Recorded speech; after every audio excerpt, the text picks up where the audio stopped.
Todos los días a las 6 de la tarde, mi esposo salía al patio con su teléfono. Nunca me dejaba tocarlo, nunca me permitía contestar sus llamadas. Decía que era por su trabajo. Durante 3 años respeté eso, hasta el día que olvidó su teléfono en casa y sonó. Contesté, y descubrí un secreto tan devastador que mi vida nunca volvió a ser la misma. Esta es la historia más dolorosa que jamás he vivido. Si quieres saber qué descubrí en esa llamada telefónica que cambió todo, suscríbete al canal Verdades que Duelen. Activa la campanita para no perderte ninguna historia y déjame en los comentarios si alguna vez has sentido que tu pareja esconde algo. Dale like si quieres que siga contando historias reales como esta. Ahora sí, déjame contarte todo desde el principio. Todo comenzó en el verano de 2018. Yo tenía 28 años y vivía en Tijuana. Trabajaba como administradora en un hotel cerca de la frontera. Mi vida era normal, tranquila, hasta que él entró por esa puerta. Se llamaba Michael, pero me pidió que le dijera Miguel. Era estadounidense, alto, de ojos verdes, y hablaba un español perfecto, casi sin acento. Eso fue lo primero que me llamó la atención. No era como los típicos gringos que vienen a Tijuana y apenas pueden decir gracias o cerveza. No, él hablaba como si hubiera nacido en México. Llegó al hotel buscando una habitación por una semana. Me dijo que trabajaba en consultoría de negocios, que tenía clientes en ambos lados de la frontera y que pasaba temporadas en México por proyectos. Vestía impecable, traje gris, reloj caro, maleta de cuero. Se veía exitoso, seguro de sí mismo. Durante esa semana, cada vez que bajaba a la recepción, se detenía a platicar conmigo. Me preguntaba sobre Tijuana, sobre mi familia, sobre mi vida. Era atento, interesado, divertido. Me hacía reír. Y yo, la verdad, hacía mucho que no me sentía así de especial con alguien. El último día de su estadía, antes de irse, me dejó su número de teléfono en un papel. Me gustaría seguir conociéndote, si tú quieres, me dijo con una sonrisa que me derritió por completo. Y así empezó todo. Los primeros meses fueron como un sueño. Miguel regresaba cada 2 semanas a Tijuana y nos veíamos cada vez que venía.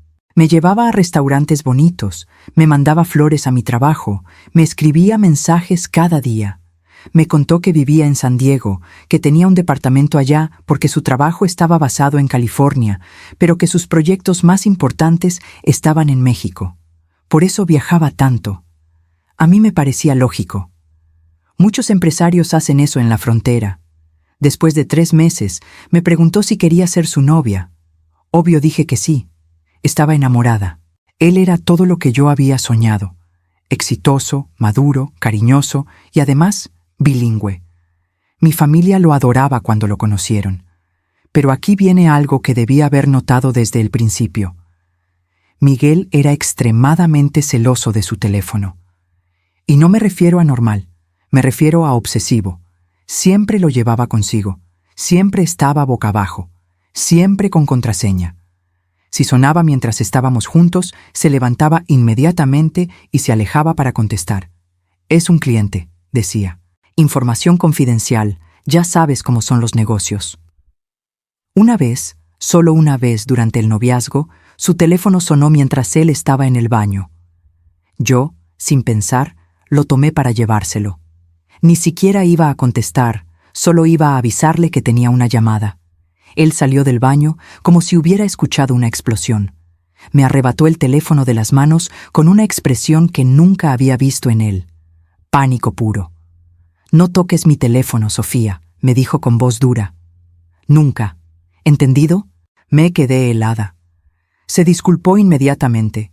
Me dijo que había sido muy brusco, que tenía información de clientes muy delicada y que podía meterlo en problemas legales. Me abrazó, me besó y yo lo perdoné.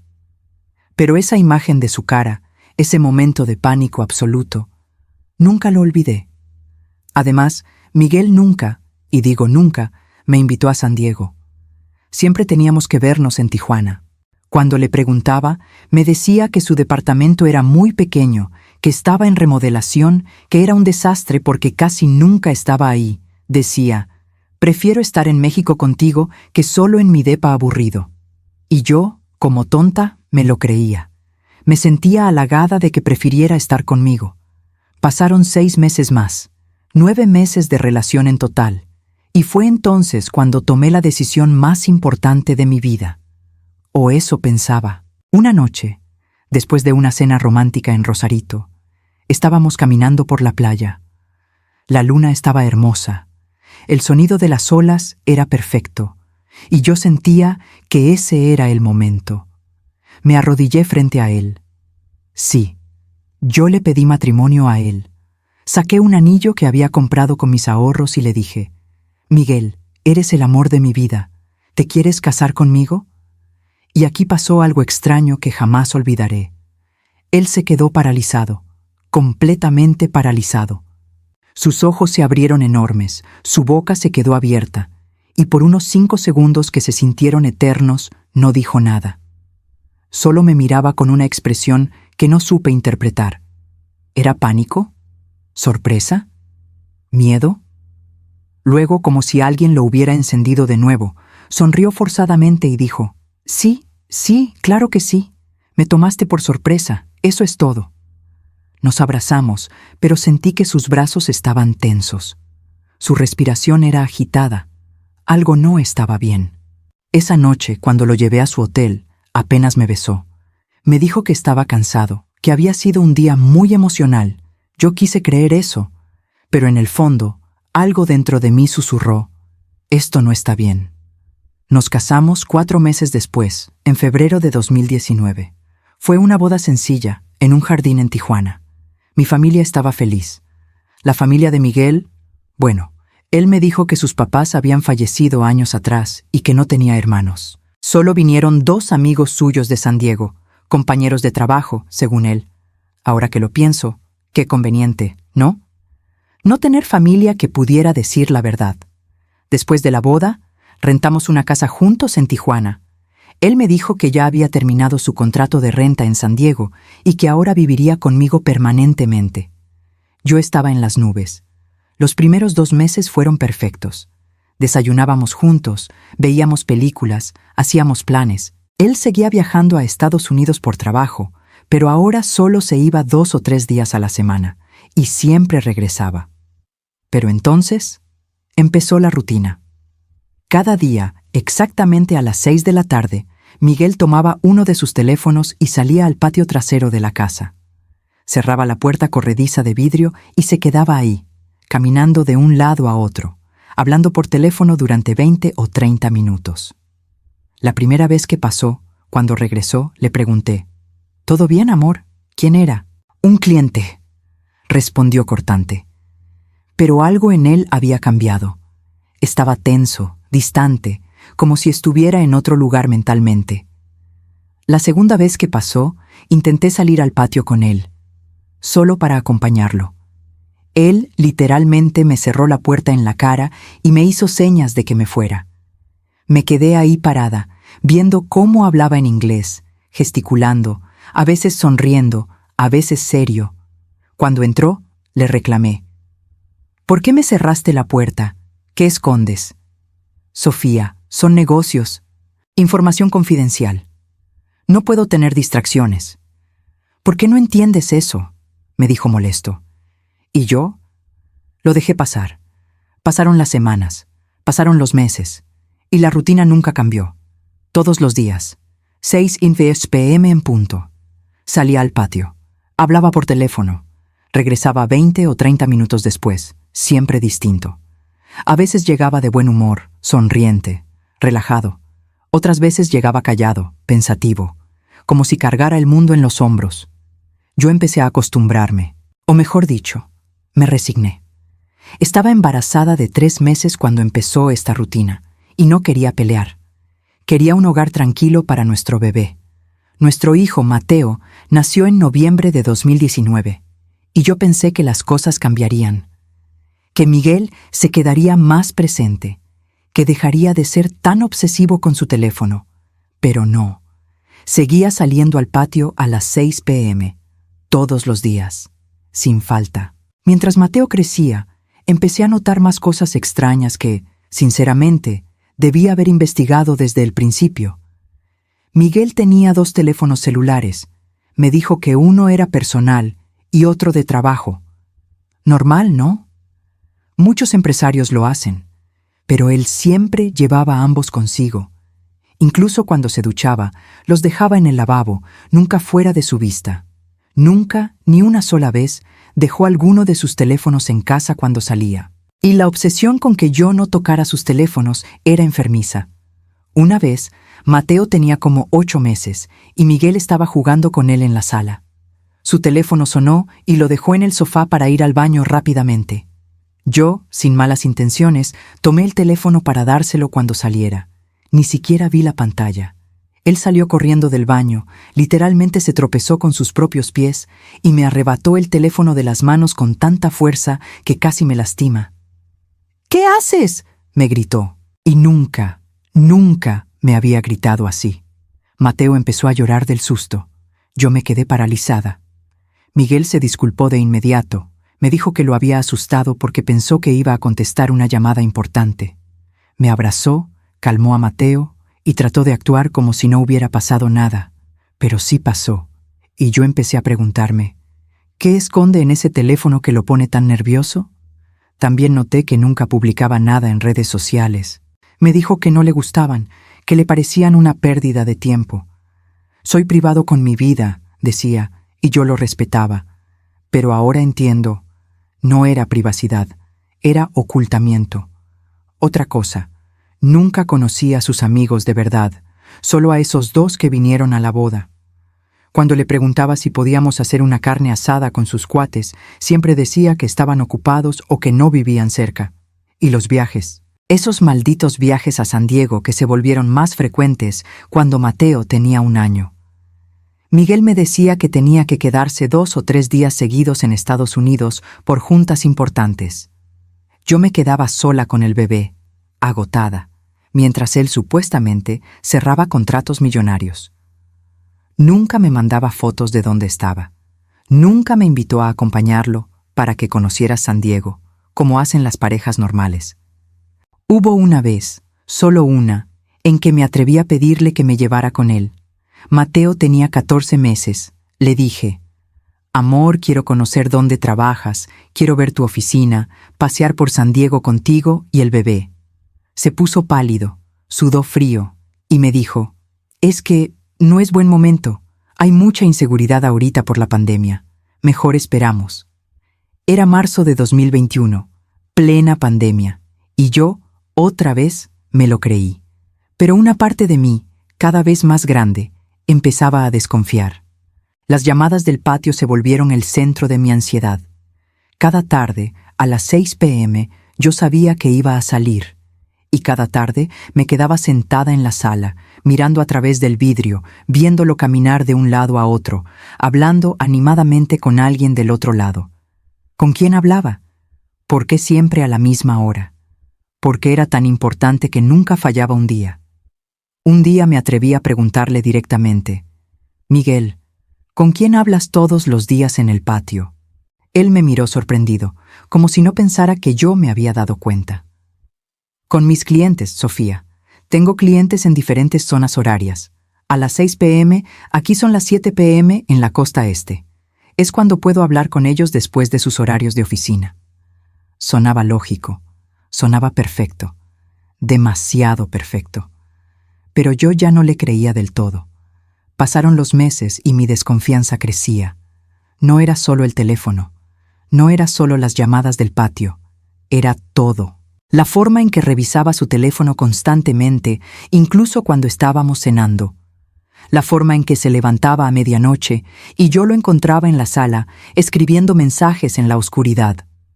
La forma en que a veces sonreía mientras escribía, como si estuviera hablando con alguien especial. «¿Con quién escribes?», le preguntaba. «Con un cliente de Asia.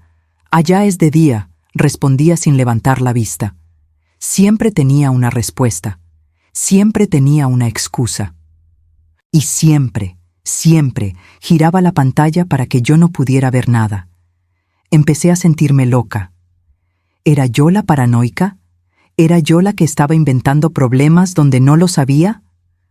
Hablé con mi mamá. Le conté sobre las llamadas, sobre el teléfono, sobre cómo Miguel nunca me dejaba acercarme a su mundo digital. Mi mamá me dijo: Sofía, un hombre que no tiene nada que ocultar no actúa así. Algo está pasando. Pero yo no quería creerlo. No quería aceptar que el hombre con el que me había casado, el padre de mi hijo, pudiera estar mintiéndome. Así que seguí viviendo en esa incertidumbre, día tras día, llamada tras llamada, secreto tras secreto, hasta que llegó julio de 2022. Mateo tenía casi 3 años. Era un viernes por la tarde, caluroso, típico de verano en Tijuana. Miguel estaba preparándose para ir a uno de sus viajes a San Diego. Tenía que quedarse todo el fin de semana, dijo. Una junta muy importante el sábado. No puedo faltar. Yo ya ni siquiera cuestionaba estos viajes. Me había acostumbrado a quedarme sola con Mateo los fines de semana. Miguel estaba empacando su maleta en la recámara. Yo estaba en la cocina preparando la cena para Mateo. Y entonces escuché el sonido. Un teléfono sonando. Pero Miguel estaba en la recámara con sus 2 teléfonos. Estaba segura de eso. Entonces, ¿qué teléfono estaba sonando? Seguí el sonido. Venía del sillón de la sala. Me acerqué y ahí estaba, entre los cojines, uno de sus teléfonos.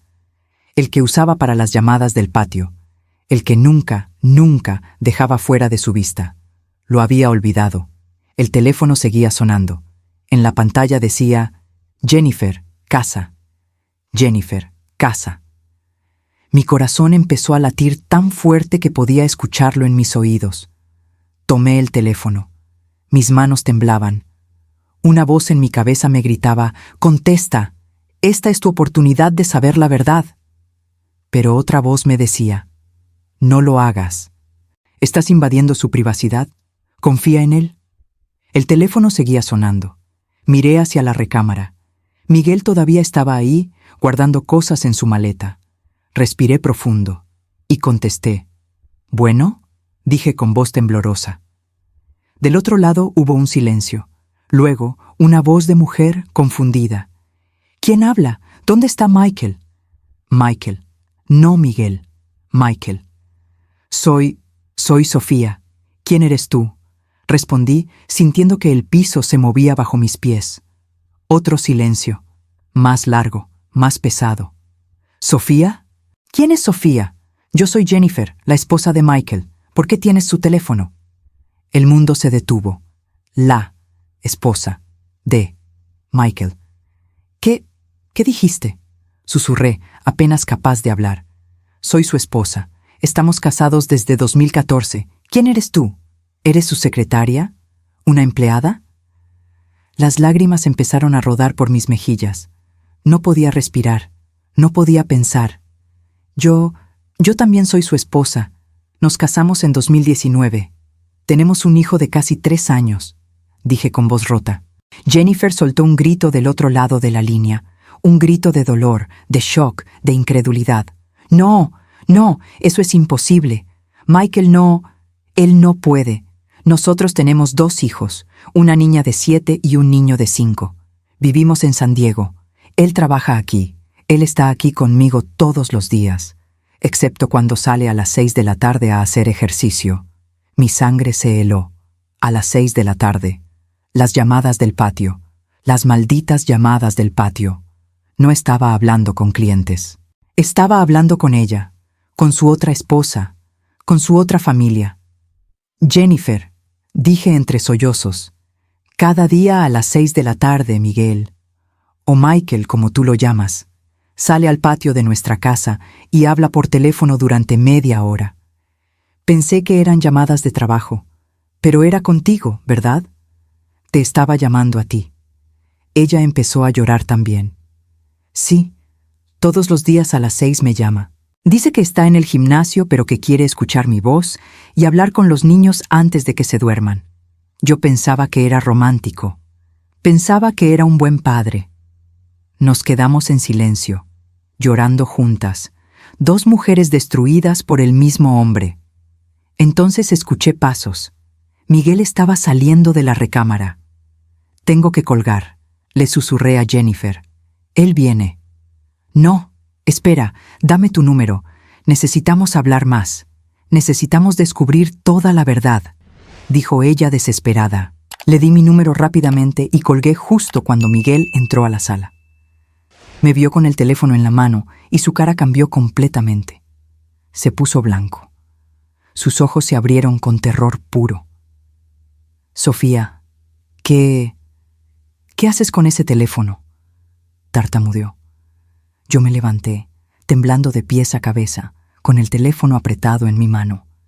¿Quién es Jennifer?, pregunté con voz fría. Él se quedó paralizado. No podía hablar, no podía moverse. Era como si su cerebro se hubiera apagado completamente. ¿Quién es Jennifer?, grité. Mateo empezó a llorar en la cocina, pero yo no podía ir con él. No podía moverme. Necesitaba una respuesta. Miguel empezó a caminar hacia mí con las manos extendidas, como si tratara de calmar a un animal salvaje. Sofía, déjame explicarte. No es lo que piensas. Jennifer es... ¿Tu esposa?, terminé la frase por él. ¿La madre de tus otros 2 hijos? ¿La mujer a la que llamas todos los días a las 6 de la tarde mientras yo pienso que hablas con clientes?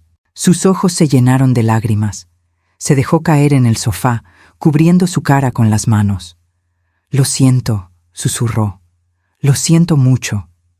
Y ahí estaba, la confesión. La verdad que había estado escondida durante 3 años. Mi esposo tenía otra familia, otra vida completa, y yo no había sabido nada. Los siguientes minutos fueron un caos. Yo gritaba, lloraba, le exigía explicaciones. Miguel solo lloraba y repetía, lo siento, una y otra vez. Mateo lloraba en la cocina, asustado por los gritos. Respiré profundo y fui a cargar a mi hijo. Lo abracé fuerte, tratando de calmarlo y calmarme a mí misma. Le di su cena, lo llevé a su cuarto, puse sus caricaturas favoritas y regresé a la sala. Miguel seguía ahí, sentado en el sofá, con la mirada perdida. Explícame, le dije con voz firme. Explícame todo, y no te atrevas a mentirme más. Él respiró profundo y empezó a hablar. Me contó que había conocido a Jennifer en 2013. Se casaron en 2014. Tuvieron su primera hija en 2015. Su segundo hijo en 2017. Vivían en San Diego, en una casa que habían comprado juntos.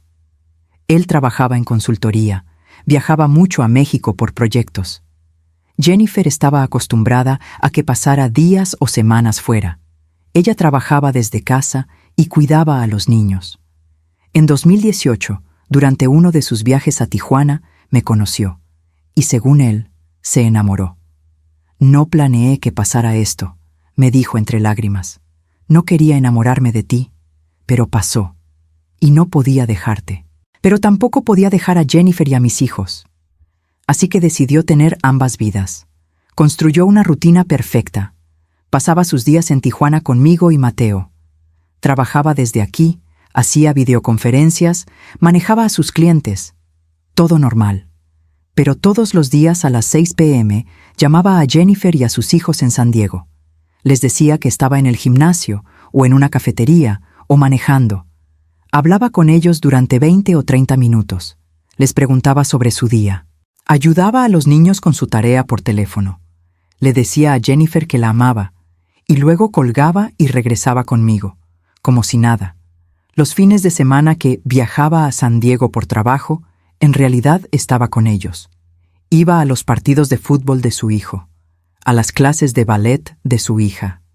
Salían a cenar en familia. Dormía en su cama con Jennifer. Y los lunes regresaba a Tijuana, conmigo. ¿Y el dinero?, le pregunté. ¿Cómo pagabas todo? Él me explicó que ganaba muy bien. Lo suficiente para mantener 2 hogares sin levantar sospechas. Nunca gastaba dinero en cosas innecesarias. No tenía vicios. Todo su dinero iba a las 2 familias. ¿Jennifer sabe de mí?, pregunté. Él negó con la cabeza. No. Ella piensa que solo viajo por trabajo, que paso tiempo en México por proyectos, pero que siempre regreso a casa con ella. Pero ya no, dije. Ya sabe, hablé con ella por teléfono. Ella sabe todo ahora. Miguel se puso aún más pálido si eso era posible. ¿Qué le dijiste? La verdad, que estoy casada contigo, que tenemos un hijo, que vives aquí conmigo en Tijuana. Él empezó a temblar.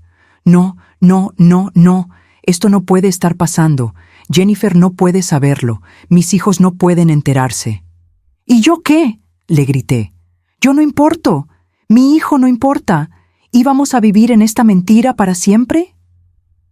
Él no tenía respuesta, solo lloraba. Mi teléfono sonó. Era Jennifer. La puse en altavoz. Sofía, acabo de revisar todo su teléfono, dijo ella con voz temblorosa pero firme. Encontré fotos tuyas, fotos de tu hijo, mensajes, todo. Y encontré más cosas, transferencias bancarias, documentos de renta de una casa en Tijuana. Todo está aquí. Toda la evidencia de su doble vida. Miguel empezó a sollozar más fuerte. Jennifer, lo siento mucho, dije. Yo no sabía, te juro que no sabía nada de ti. Lo sé, respondió ella. Y yo no sabía de ti. Él nos mintió a las dos durante años. Hubo un silencio pesado. Luego Jennifer dijo algo que no esperaba. Quiero ir a Tijuana. Quiero verte en persona. Necesitamos confrontarlo juntas. ¿Puedo ir ahorita? Miré a Miguel. Estaba temblando, con la cabeza entre las manos. Sí, le dije a Jennifer. Ven, te mando mi dirección. Jennifer llegó 1 hora después. Cuando abrí la puerta, nos quedamos viéndonos por unos segundos. Dos mujeres que nunca debieron conocerse, unidas por la traición del mismo hombre. Ella era rubia, alta, bonita. Se veía devastada. Sus ojos estaban rojos de tanto llorar. Nos abrazamos y lloramos juntas ahí en la puerta. Lo siento tanto, me dijo. Si yo hubiera sabido... Yo también lo siento, le respondí. Ninguna de las dos tiene la culpa. La culpa es solo de él. Entramos a la casa. Miguel estaba sentado en el mismo lugar como si no se hubiera movido. Cuando vio a Jennifer, soltó un gemido de dolor. Jennifer, mi amor, yo... No me digas, mi amor, le cortó ella con voz helada. No te atrevas. Se sentó frente a él. Yo me senté a su lado. Dos esposas frente al hombre que nos había traicionado a ambas. ¿Cuánto tiempo? Preguntó Jennifer. ¿Cuánto tiempo pensaba seguir con esta mentira? Miguel no respondía. ¡Responde!, le gritó ella. No lo sé, susurró él. No lo había pensado, solo vivía día a día, tratando de mantener a las dos familias felices. ¿Felices?, repetí yo con amargura. ¿Cómo íbamos a ser felices viviendo en una mentira? Jennifer sacó su teléfono y empezó a mostrarme fotos. Fotos de Michael con sus hijos en San Diego, en Disneyland, en la playa, en cumpleaños. Fotos que yo nunca había visto porque él tenía 2 teléfonos, 2 vidas completamente separadas. Mira, me dijo señalando una foto. Esta es del mismo día de tu boda. Mira la fecha. Era cierto. En la foto, Michael estaba en un partido de fútbol de su hijo. 23 de febrero de 2019. El mismo día que yo me casaba con él en Tijuana. Le dije que tenía una junta de trabajo todo el día, explicó Jennifer con voz quebrada. Salió temprano en la mañana, regresó a las 5 de la tarde, cansado pero feliz. Cenamos juntos esa noche. Yo nunca sospeché nada. Me sentí mareada. Mi día más feliz había sido solo una pausa en su otra vida. ¿Y cuándo nació Mateo? Le pregunté a Miguel directamente. ¿Dónde estabas? Él cerró los ojos. Estuve contigo en el hospital. Me quedé 3 días. Le dije a Jennifer que tenía una emergencia de trabajo en Monterrey. Jennifer se llevó las manos a la boca, ahogando un sollozo. Recuerdo esos días. Los niños te extrañaban tanto. Nuestra hija lloraba en las noches preguntando por ti. Y tú estabas aquí, con tu otra familia. Las horas siguientes fueron las más dolorosas de mi vida. Jennifer y yo lo interrogamos durante toda la noche. Le hicimos preguntas que no sabíamos si queríamos escuchar las respuestas. ¿A cuál de las dos amaba más? Amo a las dos, dijo. Mentira. No se ama a quien se engaña. ¿Cómo podía dormir tranquilo sabiendo lo que hacía? No respondió. ¿Alguna vez pensó en decirnos la verdad? Todos los días, pero tenía demasiado miedo de perderlas a ambas. ¿Teníamos algo más que no supiéramos? Silencio, un silencio aterrador. Miguel, dije lentamente, ¿hay algo más? Él empezó a temblar de nuevo. Jennifer lo notó también. Michael, más te vale decirnos todo ahora mismo. Todo, exigió Jennifer. Él respiró profundo y dijo las palabras que nos destruyeron aún más. Hay otra mujer, en Ensenada. El silencio que siguió fue tan pesado que apenas podíamos respirar. ¿Qué? Gritamos Jennifer y yo al mismo tiempo. No es como ustedes. No tengo hijos con ella. No estoy casado con ella. Pero la veo una vez al mes, desde hace 2 años, confesó con voz apenas audible. Jennifer se levantó del sofá como impulsada por un resorte. Eres un monstruo, le dijo con desprecio absoluto. Un maldito monstruo. Yo no podía ni hablar. Solo lloraba en silencio, tratando de procesar esta nueva información. ¿Cómo se llama?, preguntó Jennifer con voz temblorosa de rabia. Patricia. Tiene 35 años. Trabaja en una agencia de bienes raíces. Piensa que soy soltero, que solo vengo a Ensenada por negocios. 3 mujeres, 2 esposas legales, una amante, 3 hijos, posiblemente más que no conocíamos. Jennifer tomó su bolso. Me voy. No puedo estar aquí un segundo más. Pero esto no termina aquí, Michael. Voy a divorciarme de ti y te voy a quitar hasta el último centavo que tengas. Mis hijos merecen saber quién es realmente su padre. Ella me miró. Sofía, tú también deberías demandarlo. No dejes que se salga con la suya. Nos abrazamos de nuevo en la puerta. Intercambiamos números de teléfono. 2 extrañas que se habían convertido en aliadas por necesidad. Cuando Jennifer se fue, regresé a la sala. Miguel seguía ahí, destruido. Tienes hasta mañana para irte de esta casa, le dije con una frialdad que no sabía que podía tener. Y si alguna vez te acercas a Mateo sin mi permiso, te denuncio con migración, con la policía, con quien sea necesario. Esa noche dormí con Mateo en mi cama, abrazándolo fuerte, llorando en silencio para no despertarlo.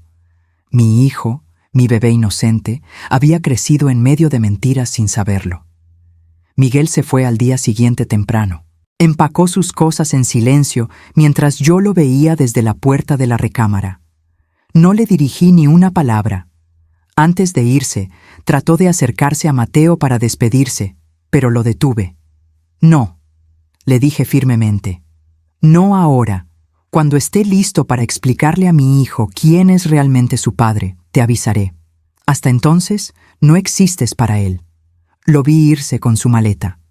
La misma maleta con la que había entrado a mi vida 4 años atrás en el hotel donde trabajaba. Cerré la puerta y me dejé caer al piso, llorando todo lo que había contenido por horas. Los días siguientes fueron un infierno. Jennifer y yo nos mantuvimos en contacto constante. Compartimos información, documentos, evidencias. Descubrimos que Miguel había usado diferentes nombres con cada una de nosotras en documentos no oficiales. Para Jennifer era Michael Thompson. Para mí era Miguel Castellanos. Su verdadero nombre era Michael Thompson, pero había creado una identidad falsa mexicana para mantener su vida en Tijuana. También descubrimos cuentas bancarias ocultas, propiedades que no conocíamos. Y sí, efectivamente, había más mentiras. Había tenido otras relaciones cortas en diferentes ciudades de México durante los años anteriores. Nosotras solo éramos las que habían durado más. Jennifer contrató a un abogado en Estados Unidos. Yo contraté a uno en México. Ambos procesos de divorcio comenzaron simultáneamente. Pero lo más difícil no fueron los trámites legales. Lo más difícil fue lidiar con el dolor, con la vergüenza, con la sensación de haber sido una tonta durante años. ¿Cómo no lo vi? ¿Cómo no sospeché más? Las señales estaban ahí. El teléfono, las llamadas del patio, los viajes misteriosos, la negativa a llevarme a San Diego. Todo estaba ahí, frente a mis ojos, y yo había elegido creer sus mentiras. Mi mamá me apoyó durante todo el proceso. Ella nunca me dijo, Te lo dije, aunque fácilmente podría haberlo hecho. Solo me abrazaba mientras yo lloraba y me repetía, no es tu culpa. Los mentirosos son muy buenos en lo que hacen. Tú no hiciste nada malo. Mateo, gracias a Dios, era muy pequeño para entender lo que estaba pasando. Solo preguntaba por su papá de vez en cuando. Yo le decía que estaba de viaje, que regresaría pronto. No sabía cómo iba a explicarle la verdad cuando creciera. 3 meses después de ese día terrible, los divorcios estaban en proceso. Miguel, o Michael, había intentado comunicarse conmigo varias veces. Mensajes de texto suplicando perdón, llamadas que yo nunca contestaba, correos electrónicos largos explicando que tenía un problema, que estaba enfermo, que necesitaba ayuda psicológica. Puede que fuera cierto. Puede que realmente tuviera algún desorden mental que lo hacía capaz de mantener vidas separadas sin sentir culpa. Pero eso no cambiaba el daño que había causado. Jennifer y yo nos hicimos amigas. Sé que suena extraño, pero compartir ese dolor nos unió de una manera que nunca imaginé. Nos hablábamos por teléfono cada semana, nos dábamos ánimos mutuamente, compartíamos los avances de nuestros divorcios. Sus hijos aún no sabían la verdad completa. Solo sabían que mamá y papá se estaban divorciando porque papá había hecho cosas malas. Jennifer quería esperar a que fueran un poco más grandes para explicarles sobre mí y sobre Mateo. Un día, 6 meses después de la revelación, Jennifer me llamó con noticias. Sofía, ¿recuerdas que Michael mencionó a una mujer en Ensenada? Sí, Patricia, respondí. Bueno, la encontré, le escribí por Facebook, le conté todo. Y ella también tiene un hijo de él, un niño de 1 año y medio. Mi corazón se detuvo. Otro hijo. Otra vida que Miguel había destruido con sus mentiras. Ella no sabía nada, continuó Jennifer. Michael le dijo que era consultor independiente, soltero, sin hijos. Le prometió matrimonio. Ella está devastada. Así que no éramos 3 mujeres, éramos 4. Y no eran 3 hijos, eran 4. Jennifer, Patricia y yo nos reunimos un mes después. Las 3 juntas, en un café en Rosarito, a medio camino entre todas nuestras ciudades. 3 mujeres engañadas, 4 niños inocentes afectados, una montaña de mentiras compartidas. Patricia era más joven que nosotras, tenía solo 28 años. Lloraba sin parar mientras nos contaba su historia, cómo había conocido a Miguel en una visita de negocios a Ensenada, cómo él la había conquistado con su encanto, su atención, sus promesas, cómo había quedado embarazada y él le había jurado que se casarían en cuanto resolviera unos asuntos de trabajo. Nunca le dijo que esos asuntos de trabajo eran 2 esposas y 2 hijos más. Decidimos algo ese día, las 3 juntas. Decidimos que nuestros hijos merecían conocerse algún día, cuando fueran más grandes, cuando pudieran entender. Eran medio hermanos, unidos por el ADN de un hombre que nos había mentido a todas, pero no era culpa de ellos. También decidimos demandarlo colectivamente. Los 3 abogados trabajaron juntos para asegurarse de que Miguel pagara manutención por sus 4 hijos y que cada una de nosotras recibiera una compensación por el fraude, por los años robados, por las mentiras. El proceso legal duró casi 2 años. 2 años de audiencias, de testimonios, de revisar evidencias dolorosas una y otra vez. Miguel nunca se presentó a la mayoría de las audiencias. Su abogado alegaba que estaba sufriendo una crisis nerviosa, que estaba en tratamiento psiquiátrico. Tal vez era verdad, o tal vez era otra mentira más. Al final, ganamos. Los 3 casos. Miguel fue obligado a pagar manutención para sus 4 hijos, compensaciones económicas para las 3, y perdió prácticamente todo lo que tenía. La casa de San Diego fue para Jennifer y sus hijos. La casa de Tijuana quedó a mi nombre. Patricia recibió una compensación en efectivo. Sus activos fueron divididos entre las 3 familias que había destrozado.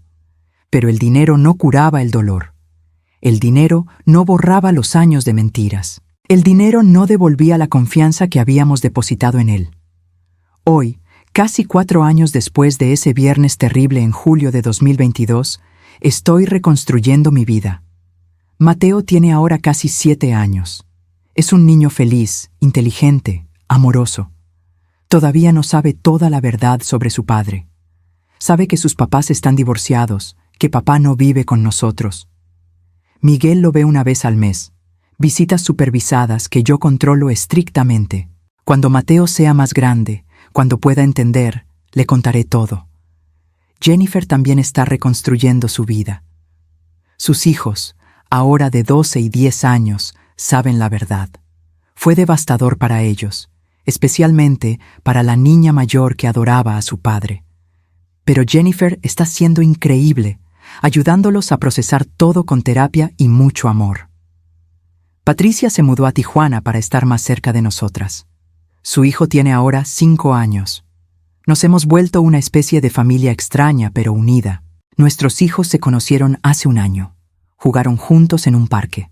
Fue raro, fue doloroso, pero también fue hermoso ver a estos niños inocentes reírse juntos, sin entender aún la complejidad de su conexión. En cuanto a Miguel, o Michael, o como sea que se llame realmente, no sé mucho de él. Sé que sigue viviendo en San Diego, en un apartamento pequeño. Sé que trabaja, pero no tan exitosamente como antes. Sé que va a terapia. Sé que le escribió cartas de disculpa a las 3, cartas que leímos y luego guardamos, sin responder. ¿Lo perdonaré algún día? No lo sé. El perdón es complicado. No es para él. Es para mí. Para poder cerrar este capítulo y seguir adelante sin cargar tanto odio en mi corazón. Pero lo que sí sé es esto. Aprendí que las mentiras, por más elaboradas que sean, siempre salen a la luz. Aprendí que confiar en tu intuición es fundamental. Todas esas veces que sentí que algo no estaba bien, tenía razón. Aprendí que hay personas capaces de vivir dobles, triples, múltiples vidas sin remordimiento aparente. Y aprendí que el daño que causaron no fue solo a nosotras, las mujeres engañadas, sino sobre todo a nuestros hijos, que crecieron en mentiras. Pero también aprendí algo hermoso. Aprendí que de las cenizas del engaño puede nacer una hermandad inesperada.